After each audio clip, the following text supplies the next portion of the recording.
Class 9 এর নতুন কারিকুলামের ভাইয়ারা এবং আপুরা, তোমাদের কিন্তু মে মাসের লাস্ট উইক থেকে অথবা জুন মাসের যে কোনো সময়ে ষান্মাসিক পরীক্ষা শুরু হয়ে যাবে। তো এই পরীক্ষা শুরু হওয়ার আগে যে সময়টুকু আসে, এই সময়টুকুতে তোমরা কিভাবে পড়বা, পড়াশোনার রুটম্যাপটুকু কি হবে এবং প্রতিটা অধ্যায়ের প্রস্তুতি তোমরা কিভাবে নিবা, কিভাবে নিলে সর্বোচ্চ ভালো করতে পারবা, কোত্থেকে পড়বা এবং তোমাদের এক্সামের ফরম্যাটটুকু কি হবে এবং সেই ফরম্যাটে ভালো করার জন্য তোমার প্রিপারেশন স্ট্র্যাটেজি কি হবে, এই সব কিছু আমরা খুবই দ্রুত এই ভিডিওটাতে কথা বলে ফেলবো। তুমি যদি এই ভিডিওটা সবটা দেখো, ইনশাল্লাহ ষান্মাসিক পরীক্ষা নিয়ে তোমার আর কোনো সমস্যা থাকবে না। আসসালামু আলাইকুম, সবাইকে হালকা স্টাইলে স্বাগত। আসো আমরা খুবই দ্রুত শুরু করি। প্রথমে আমরা যেটা দেখব, পরীক্ষা শুরু হওয়ার আগে তোমার হাতে যতটুকু সময় আসে, এই সময়টুকুতে তোমার সিলেবাসটুকু শেষ করার রুটম্যাপটুকু কি হবে। ওকে, আচ্ছা আমি ধরে নিচ্ছি তোমাদের পরীক্ষা 20 মে থেকে শুরু হইতে পারে। এইটা এক এক স্কুলে এক এক রকম। ওকে, কারোর 20 মে হবে, কারোর 1 জুন হবে, কারোর 23 মে হইতে পারে, কারোর 14ই জুন হইতে পারে। এটা এনি টাইম হইতে পারে, ঠিক আছে। বাট যেই মোমেন্টে তোমার এক্সাম শুরু হবে, তোমাকে 1 নম্বরে মেক শিওর করতে হবে পরীক্ষা শুরু হওয়ার এক্সাক্ট 10 দিন আগেই যাতে তোমার সব পড়াশোনা করা শেষ হয়ে যায়। ফর এক্সাম্পল, ধরো 20 মেতে তোমার পরীক্ষা শুরু হবে, তাইলে তোমাকে চেষ্টা করতে হবে কি 10 মের মধ্যে যাতে তোমার সিলেবাস শেষ হয়ে যায়, সো দ্যাট এই 10 দিন টাইমে তুমি স্পেশাল কিছু কাজ করতে পারো। এই কাজগুলো কি আমি তোমাকে একটু পর বলতেছি। ওকে, তাহলে 1 নাম্বার জিনিস হচ্ছে আমরা অ্যাটলিস্ট 10 দিন আগে সিলেবাসটা শেষ করব, ঠিক আছে, 10 days বিফোর। আচ্ছা, এই আগে তাইলে যদি 20 মে পরীক্ষা হয়, তাহলে 10 মের আগে তোমাকে সবকিছু শেষ করতে হবে। কিংবা যদি 10 জুন পরীক্ষা হয়, তোমাকে কি 1 জুনের মধ্যে সবকিছু শেষ করতে হবে, তাই না? ঠিক এই সময়ের আগে পর্যন্ত এই সময়টুকুতে আসলে আমার কি করা উচিত হবে? এই সময়টুকুতে আমাদেরকে 2টা কাজ করতে হবে। কয়টা কাজ করতে হবে? এই সময়টুকুতে 2টা কাজ করতে হবে। 1, যদি আমার গ্যাপ থাকে, প্রতিটা সাবজেক্টে যদি গ্যাপ থাকে, এখানে আমি 1 গ্যাপ ফিল আপ করবো। 2, আগে আমি যা যা পড়ছি এগুলো প্রবাবলি একটু ভুলতে শুরু করছি, এগুলো যাতে ভুলে না যায় সেগুলোর জন্য আমাকে কি করতে হবে, হালকা করে একটু রিভিশন দিতে হবে, তাই না? এই জায়গাটাতে আমরা কি করব, এই জায়গাটাতে আমরা বেসিক্যালি এখানে আমরা প্রচুর পরিমাণে এক্সাম ফরম্যাটে কোশ্চেন প্র্যাকটিস করব, এক্সামে যা যা আসতে পারে। এটা হচ্ছে অ্যাকচুয়ালি প্র্যাকটিস টাইম, ঠিক আছে। আচ্ছা, এটা নিয়ে আমি একটু পরে কথা বলবো, আমি আগে এটা নিয়ে কথা বলবো। এই সময়টুকুতে আমরা কিভাবে গ্যাপ ফিল আপ করতে পারি এন্ড কিভাবে রিভিশন দিতে পারি, এটা চলো দেখে ফেলি। প্রথম কাজ ভাইয়া, তোমার এখন কাজ হবে যে সময়টুকু আছে, এখন একটা লিস্ট তৈরি করো। কিসের লিস্ট? আমার ম্যাথ, বিজ্ঞান, ইংরেজি, ডিজিটাল প্রযুক্তি, প্রত্যেকটা সাবজেক্টের কোন কোন চ্যাপ্টারগুলো আমার বাকি আছে। ষান্মাসিকের নিশ্চয়ই এতদিনে তোমাদেরকে একটা সিলেবাস দিয়ে দেওয়ার কথা, ওই সিলেবাস থেকে তোমার কতটুকু বাকি আছে একটা লিস্ট করো। ওকে, লিস্ট করে একটা খাতা বানাও, ওই খাতার মধ্যে লিস্ট থাকবে এরকম। ওকে, আচ্ছা আমার সবগুলো সাবজেক্টের এই চ্যাপ্টারগুলো বাকি আছে। যখন এই লিস্টটা হয়ে যাবে তখন দেখো তোমার কাছে সবকিছু ইজি হয়ে গেছে। আচ্ছা, এই অল্প কয়টা অধ্যায় বাকি আছে, এগুলো তো কোনো ব্যাপারই না, এগুলা কি একটা চুটকিতে শেষ করে ফেলবো। কেমনে শেষ করব, এটার জন্য এখন তোমাকে বাইরে প্রাইভেটে কোচিংয়ে দৌড়াদৌড়ি করা ঠিক হবে না, কারণ ওখানে খুবই স্লো আগায়। কথা বলছো, তুমি চাইলে ঘরে বসেই মেবি 7 দিনের মধ্যেই যা যা বাকি আছে খুবই দ্রুত শেষ করে ফেলতে পারবা। কিভাবে করবা বললাম না, যে কোত্থেকে করবা কিভাবে করবা বলে দিব। এবার আসো কিভাবে এই লিস্টের গ্যাপ চ্যাপ্টারগুলো আমি শেষ করব। 1, ধরো আমি লিস্ট করে দেখলাম আমার গণিতের অনুক্রম ও ধারা এই অধ্যায়টা বাকি আছে, আমার এখনো পড়া হয়নি। আমি সবার আগে ওই অধ্যায়টার উপর একটা ক্লাস দেখবো।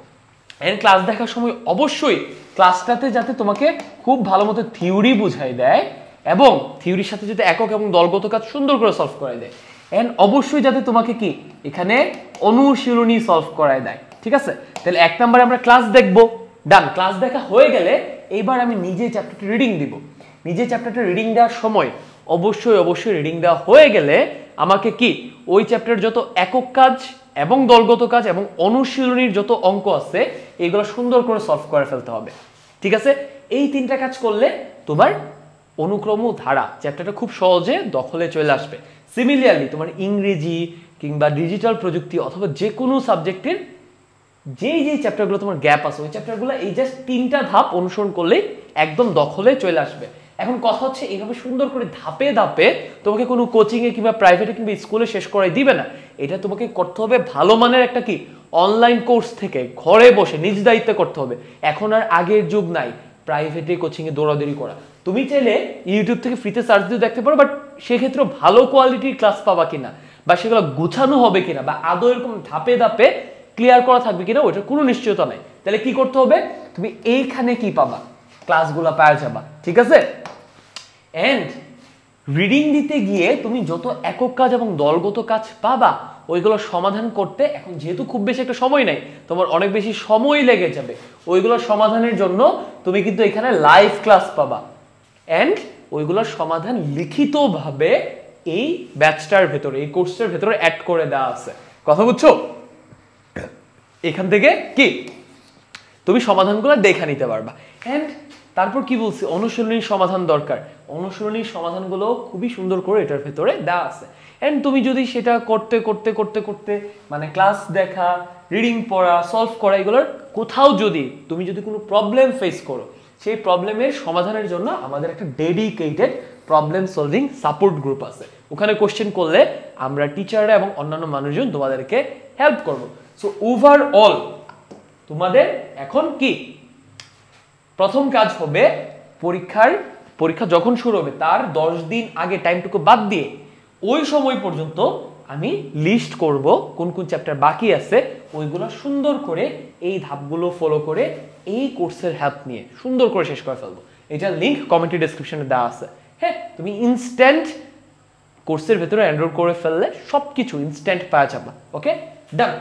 তাইলে আমরা এই সময়টুকুতে কি করব এটা একদম ক্লিয়ার হয়ে গেল, তাই না? এন্ড এই ধাপগুলো ফলো করার সময় কোথাও যদি তুমি আটকাও, ওখানে যেহেতু এখন সময় খুব বেশি একটা নাই, ওখানে একদমই সময় নষ্ট করবে না। ওকে, তুমি কোনো কিছু না পারলে ডিরেক্ট এখানকার হেল্প নিবা। ওয়াজেদ ভাইয়া আছে, মমিত ভাইয়া আছে, আমি আছি, আমরা। এন্ড মাঝে মাঝে আনাস ভাইয়াও লাইভে আসবে, ওখানে তোমরা হেল্প পাওয়া যাবে। ওকে, ডান। এইবারে আসো আমরা দেখি আমাদের এই জায়গাটুকুতে কি করা উচিত হবে। তো ধরো এক্সাম যদি 15 জুন শুরু হয়, তাহলে কি 5 জুনের মধ্যে আমি আমার গ্যাপ ফিল আপ করে ফেললাম। আচ্ছা, বাই দ্য ওয়ে আমরা কিন্তু এই সময়টুকুতে আগে যা যা পড়া হয়েছে এগুলোকে রিভিশন দিয়ে যাতে ভুলে না যায় ধরে কিভাবে রাখবো এটা নিয়ে কিন্তু কথা বলি নাই। এটার জন্য আমাদেরকে যেটা করতে হবে সেটা হচ্ছে তোমরা খুবই বেসিক একটা কাজ করবা। সেটা হচ্ছে প্রতিদিন, এটা যদি 24 ঘন্টা টাইম হয়, তুমি তো এই টাইমটুকু ঘুমাবা, তাই না? ঘুমানোর আগে এই সময়টুকু 1 থেকে 2 ঘন্টা এই সময়টুকু তোমার কাজ হবে কি, এই যাবৎকালে আমি যা যা পড়ছি ওগুলো যাতে ভুলে না যাই, ওইগুলোর একক কাজ, দলগত কাজ, অঙ্ক, সূত্র, হাবি জাবি জিনিসগুলা আমি ঘুমাইতে যাওয়ার আগে 1 ঘন্টা, অ্যাটলিস্ট 1 ঘন্টা, 2 ঘন্টা হলে ভালো হয়, বাট 2 ঘন্টা অনেক টাফ। 1 ঘন্টা টাইম নিয়ে আমি কি করব, এগুলোকে খুবই সুন্দর মতো রিভাইজ দিয়ে ঘুমাইতে যাবো। ওকে, তাহলে যেটা হবে, আমি যে 7 থেকে 8 ঘন্টা ঘুমাচ্ছি কিংবা 6 ঘন্টা ঘুমাচ্ছি, তখন আমার ব্রেন এগুলোকে পার্মানেন্ট করে ফেলতেছে, আমি চাইলেও আর এগুলো ভুলতে পারবো না। তাইলে ভাইয়া কি বললাম যে এই সময়টুকুতে তোমরা গ্যাপ ফিল আপ কেমনে করবা এগুলো ক্লিয়ার করে দিলাম, ডান। এন্ড দেন প্রতিদিন ঘুমাইতে যাওয়ার আগে 1 ঘন্টা আমরা আগে যা যা পড়ছি এগুলোকে চাইলে রিভিশন দিয়ে দিয়ে ধরে রাখতে পারি, সো দ্যাট আমরা আগে যা যা পড়ছি এগুলো যাতে ভুইলা না যায়। ওকে, এন্ড এটা যদি না করো, তুমি যদি আজকে কিছু একটা পড়লা, কালকে রিভাইজ দিলা না, তারপর দিন রিভাইজ দিলা না, এরকম করে ভাই 1 দিন 2 দিন 3 দিন 4 দিন, চতুর্থ দিনের পর থেকে কিন্তু আমাদের ব্রেন এটা ডিলিট করতে শুরু করে। মোটামুটি 7 দিন পর তুমি দেখবে কিচ্ছু মনে করতে পারতেছো না, ঠিক আছে? সো ভুলেও এই কাজ করবা না, প্রত্যেক দিন আগে যা পড়ছো এটা 1 ঘন্টা করে ঘুমের আগে রিভাইজ দিবা। ওকে, তুমি যদি ভালো স্টুডেন্ট হইতে চাও বা ষান্মাসিকে যদি ভালো করতে চাও সেটার জন্য। ওকে, আচ্ছা, ডান। তারপর হচ্ছে আমাদের এই সময়টুকু নিয়ে কথা বলা দরকার, তাই না?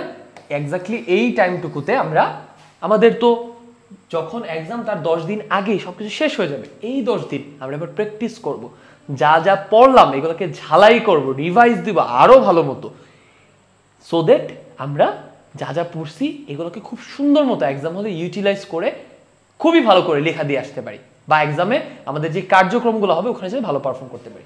এর জন্য আমরা কি করব, ওই 10 দিন আমরা 1 নম্বরে যে কাজটা করব সেটা হচ্ছে তুমি ঠিক আগে এই 10 দিনের ঠিক আগে যা যা শেষ করলা ওইগুলো শেষ করতে গিয়ে একক কাজ, দলগত কাজ, বিভিন্ন কাজের সমাধান করছো না, বিভিন্ন অঙ্কের সমাধান করছো না, ওই সমাধানগুলা আবার তুমি রিপিট করবা।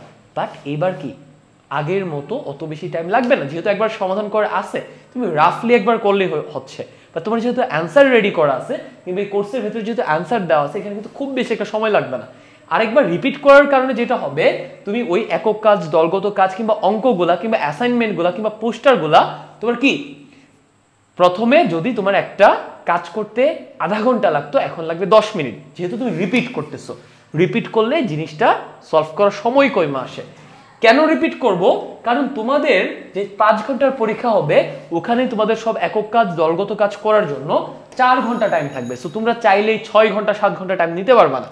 যদি তোমরা ওই কাজগুলো লাস্ট 10 দিনে আবার রিপিট করো, তখন দেখা যাবে 5 ঘন্টার মধ্যে যে 4 ঘন্টা সময় দিবে, ওই সময়টুকুতে তুমি খুবই দ্রুত একক এবং দলগত কাজগুলো করে ফেলতে পারবা। ওকে, ডান। তারপর নেক্সট, এক্সাম যেদিন হবে তার 10 দিন আগে অবশ্যই তোমাদের টিচাররা কোন ফরম্যাটে এক্সাম হবে এটা তোমাদেরকে জানাই দিবে। ঠিক আছে, মানে হচ্ছে তোমাদের যে 5 ঘন্টা পরীক্ষা হবে, 4 ঘন্টা হবে কি কার্যক্রম ভিত্তিক মূল্যায়ন। এখানে তোমাদেরকে প্রেজেন্টেশন দিতে হইতে পারে, এক্সপেরিমেন্ট করতে হইতে পারে, একক কাজ করতে হইতে পারে, দলগত কাজ করতে হইতে পারে, পোস্টার প্রেজেন্টেশন করতে হইতে পারে, এনিথিং। এটা কিন্তু মোটামুটি 10 দিন আগে তোমাদের টিচাররা খুবই সুন্দর করে সাবজেক্ট ওয়াইজ জানাই দিবে। ঠিক আছে, 1 2 নাম্বার 1 ঘন্টার একটা থিওরি পরীক্ষা হবে। ঠিক আছে, থিওরি পরীক্ষা বা লিখিত পরীক্ষা। এটা কি? এটা হচ্ছে কার্যক্রম ভিত্তিক মূল্যায়ন হবে। ওকে, আচ্ছা, এই যে থিওরি পার্টটুকু, এই পার্টটুকুর পরীক্ষাটুকু এমসিকিউ হইতে পারে, সিকিউ হইতে পারে, লিখিত হইতে পারে, এনিথিং এনিথিং। জাস্ট তোমাকে কোনো একটা প্রশ্ন দিবে, লিখতে বলবে, কোনো একটা ম্যাথ দিবে, সলভ করতে বলবে। ঠিক আছে, বা কোনো একটা টপিক সম্পর্কে ব্যাখ্যা করতে বলবে, প্যারাগ্রাফ লিখতে বলবে, ইট ক্যান বি এনিথিং। এটাও কিন্তু মোটামুটি পরীক্ষা শুরু হওয়ার 10 দিন আগে তোমার স্কুলের টিচার তোমাকে খুবই ভালো মতো জানাই দিবে। ঠিক আছে, তো তুমি কি করবা, ফরম্যাটটা ভালো মতো জেনে নিয়ে এইবার ওই ফরম্যাটে তুমি জানতে পারলা যে ম্যাথ এক্সামের ক্ষেত্রে শুধুমাত্র একক এবং দলগত কাজগুলো এক্সামের দিন আমাকে সলভ করতে দিবে এবং অনুশীলনীর বেশ কিছু ম্যাথ আমাকে থিওরির টাইমে সলভ করতে দিবে। তাইলে কি তুমি এই সময়টুকুতে এক্স্যাক্টলি ওই ফরম্যাটটা মেনটেন করে ম্যাথের একক কাজ, দলগত কাজগুলো সলভ করবা বেশ কয়েকজন মিলে, এন্ড ওই ফরম্যাট অনুযায়ী অনুশীলনীর অঙ্কগুলো আবার সলভ করবা। ঠিক আছে, অথবা তোমাকে প্রবাবলি বললো যে তোমাদের জীবন ও জীবিকা এই সাবজেক্টের পরীক্ষাটা কিভাবে হবে, তোমাদেরকে 3 জন মিলে একটা প্রেজেন্টেশন দিতে হবে যে কিভাবে টাকা পয়সা ভালো মতো বিনিয়োগ করা যায়, ওখান থেকে প্রফিট করা যায়। এটার উপর 3 জন করে দলগত একটা করে প্রেজেন্টেশন দিতে হবে। তাহলে তোমার কি কাজ হবে, লাস্ট 10 দিনে এই 10 দিনে আমি কি করব, আমার 1-2 জন বন্ধুকে সাথে নিয়ে আমি প্রেজেন্টেশন প্র্যাকটিস করব। ওকে, মানে হচ্ছে তোমাকে স্কুলের টিচার আগে থেকে এক্সাম ফরম্যাট কিভাবে হইতে পারে যা যা জানাবে এক্স্যাক্টলি ওইভাবে তোমাকে এই সময়টুকুতে প্র্যাকটিস করতে হবে।